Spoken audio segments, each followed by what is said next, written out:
Let's make shokopan, also known as Japanese milk bread. The best sandwich bread. First, we make a starter, flour, milk, and water, and cook it until it thickens. This gives it a super fluffy and tender crumb.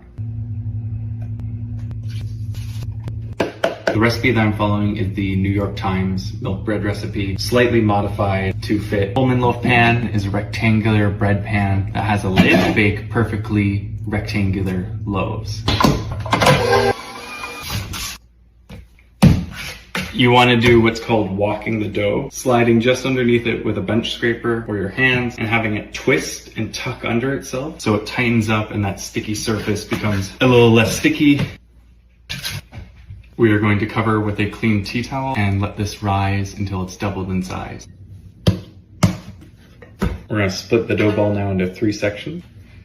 Reshape these into 3 dough balls. I like to do like a slap and then tuck and turn. So slap. And that same technique, we'll walk the dough, cover and let these rest for another 10 to 15 minutes. I'm going to roll these out and then roll them up into little balls. Using a very small amount of some neutral oil so that these don't stick. Roll down and press, roll down, press.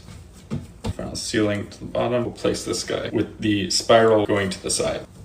Place the dough balls evenly spaced out in the butter Pullman loaf pan. We're gonna let these rise with the lid off until they filled up the space and they're almost at the top, and then we'll throw them in the oven.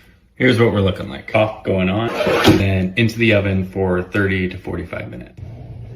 We have to drop the bread to shock it so it doesn't deflate. I need to up my recipe by 10%. Tomorrow I will make a katsu sandwich with this.